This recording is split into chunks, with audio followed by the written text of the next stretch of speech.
The atmosphere of Scorgath. 7 was a choking, sulfuric nightmare, the kind that corroded metal and stripped flesh if you breathed too deeply. Captain Elias Voss stepped off the drop shuttle and took a deep, appreciative breath.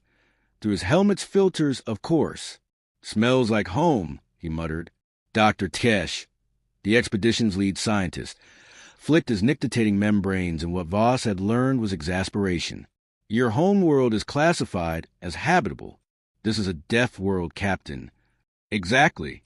Earth's just a Deathworld light." The rest of the team disembarked behind them, boots sinking into the unstable ground. The landscape was a study in hostile geometry. Jagged basalt formations stretched toward the dim, angry red sky. Steam vents hissed from hidden fissures, and something in the distance gave off a bioluminescent glow that did not feel particularly welcoming. "This is incredible," Ensign Riley Carter breathed, her awe barely contained. "A whole ecosystem thriving in conditions that should be impossible. We might be looking at the most resilient life forms in the galaxy. Or the most horrifying," Sergeant Crash Mendoza said, shouldering his pack. 10 credits, say something tries to eat us before sundown." "Not taking that bet," Voss said, checking his rifle. The mission was straightforward. Establish an outpost, catalog the local megafauna, and determine whether the planet's resources were worth the risk of colonization. The first part of that task was already underway.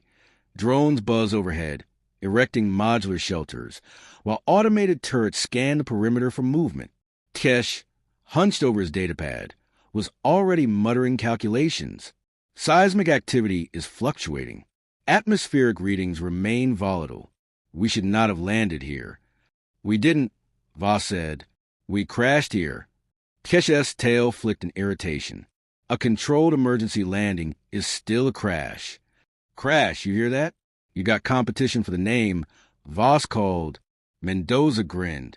"I like to think of mine as a title, sir, earned through years of reckless behavior." As if on cue, an explosion rumbled in the distance. A geyser of molten rock shot skyward, and Riley gasped. "That wasn't us, right?" "Not this time," Mendoza said cheerfully. Before anyone could respond, the base's motion sensors shrieked. Every head turned toward the ridge to the west. Something was moving. Something big. The first silhouette crested the rise. A creature that looked like it had evolved solely to define what the term apex predator truly meant. 6 legs, each as thick as tree trunks, moved with unsettling precision. Its hide shimmered, shifting colors like liquid metal. 6 burning eyes locked onto the camp with unsettling intelligence. Then another appeared, and another. Tesh's scales paled. "They're hunting in packs." "Correction," Mendoza said, readying his rifle. "They're hunting us." Voss exhaled slowly.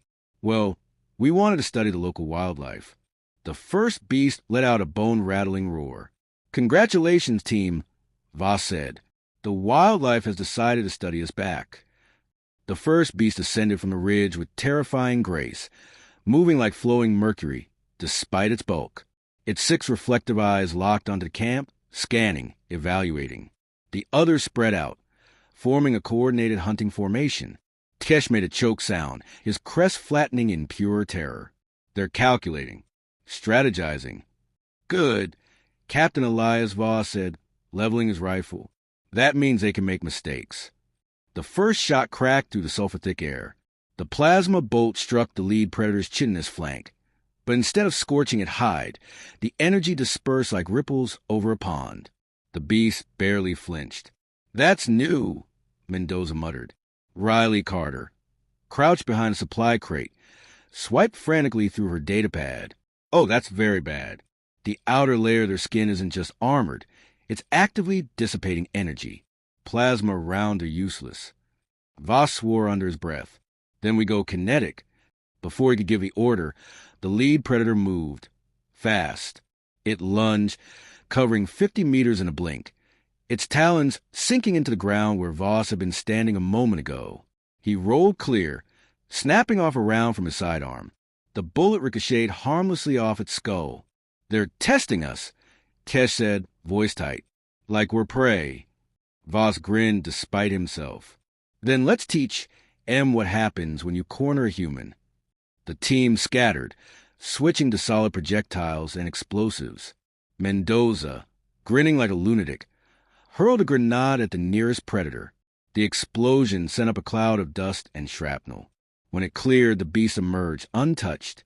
Riley's eyes went wide. They're adapting. Their hides can't just resist damage. They're actively learning from it. Takesh let out a hissing breath. We are so dead.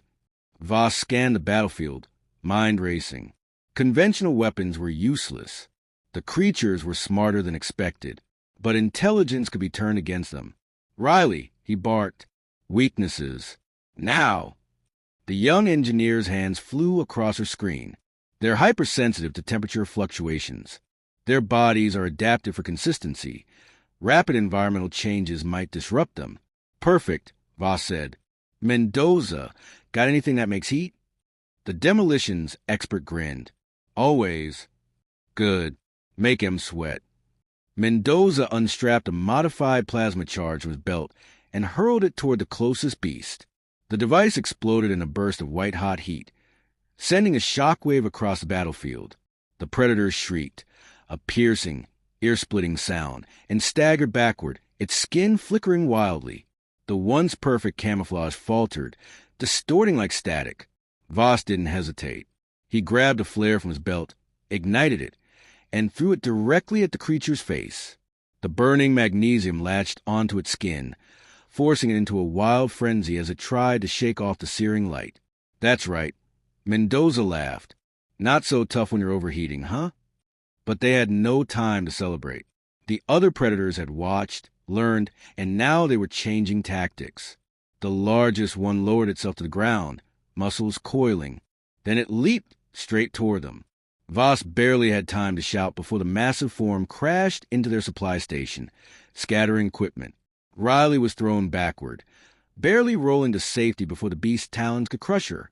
We need a plan, Takesh rasped, retreating behind a storage crate. A better plan.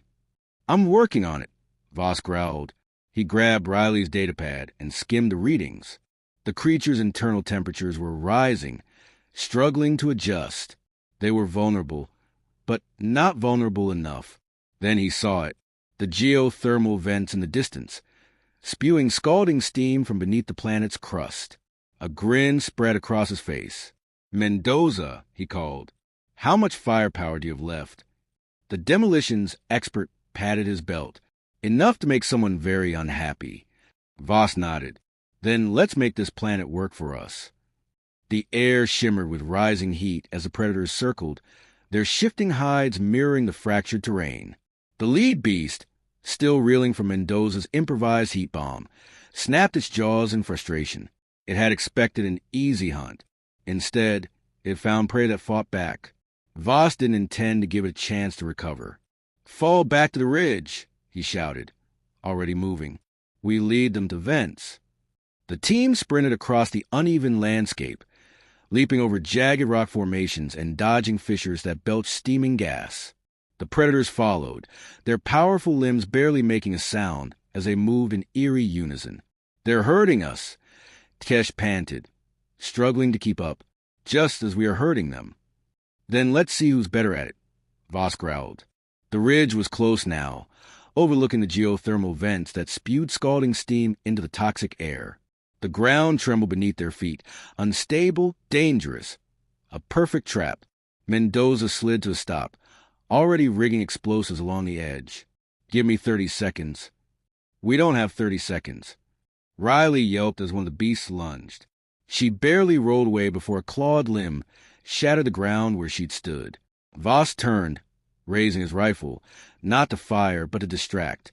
He grabbed a fresh flare, igniting it in his free hand. The beast hesitated, its reflective hide distorting wildly as it struggled to adjust to the sudden light. Yeah, you don't like that, do you? Voss muttered, tossing the flare directly at its face. The creature recoiled, screeching. Riley seized a moment, grabbing a damaged power cell from the wreckage of their supply crate. We can overload this, turn it into an EMP pulse. Kesh's eyes widened. That's highly unstable. Perfect, Voss interrupted. Do it. Riley jammed a plasma conductor into the exposed wiring, setting the device to overload. A warning beep began ticking down. Mendoza's voice crackled over the comm. Charge is set. Hope nobody likes this ridge, 'cause it's about to go. Everyone move. Voss shouted. The team sprinted for cover as Mendoza's charges detonated. The ridge collapsed, sending a massive landslide of rock and debris into geothermal vents. A plume of superheated gas erupted, engulfing the pursuing predators in a cloud of steam and molten stone. The creatures screamed. Their adaptive hides flickered wildly, unable to compensate for the relentless assault of heat, pressure, and chaotic energy. They stumbled, their movements erratic, panicked. That was when Riley's jury-rigged EMP detonated. A concussive blast rippled through the air, sending arcs of electromagnetic energy crackling across the battlefield. The remaining predators shrieked as their nervous systems briefly overloaded, their perfect coordination shattered. For the first time since the battle began, the monsters hesitated. Then, one by one, they turned and ran. Voss let out a slow breath, watching as the apex predators of Scorgath, 7 disappeared into the distance, their bodies still flickering with disrupted camouflage. Mendoza whistled. Guess they figured out who the real monsters are. Tkesh exhaled sharply, still processing what had happened. I do not understand. They have never fled before. Never. Voss turned to him, a grin tugging at the corner of his mouth. Well, Doc, even Deathworld beasts know when to run from a human. The battlefield was eerily silent. Steam still curled from the shattered ridge, and the scent of scorched earth hung thick in the air. The predators, once unstoppable apex hunters, had fled. Mendoza let out a low whistle, surveying the wreckage. Damn, I think we just made the top of the food chain. Riley slumped against a half-buried supply crate, breathing heavily. I don't know if I want to be proud or terrified of that fact. Tkesh stood stiffly, his nictitating membranes flicking rapidly as he processed the impossible. They should not have retreated. Their kind does not fear. Voss dusted himself off, holstering his weapon. They do now. He turned his gaze to the horizon. The creatures weren't gone forever. They'd learned, adapted, and next time they'd return with new strategies. But so would the humans. A sharp beep crackled in his comm. Riley's eyes lit up. Distress signal got through. Extraction shuttles inbound. A wave of relief rippled through the team, but Voss kept his stance firm, his instincts still sharp. He had learned long ago that survival wasn't just about winning the fight. It was about being ready for the next one. Tkesh approached him hesitantly. Captain, I must ask, you were certain they would run. Voss chuckled, shaking his head. Nah, just figured if they didn't, we'd give him a damn good reason to reconsider. The alien scientist stared at him, tail twitching, before finally muttering, Humans are terrifying. Mendoza grinned. You're welcome. As the rumble of the extraction shuttle echoed through the valley, Voss took one last look at the unforgiving world they had barely escaped. Scorgath, 7 had thrown everything it had at them, and still, humans had walked away, because that's what they did.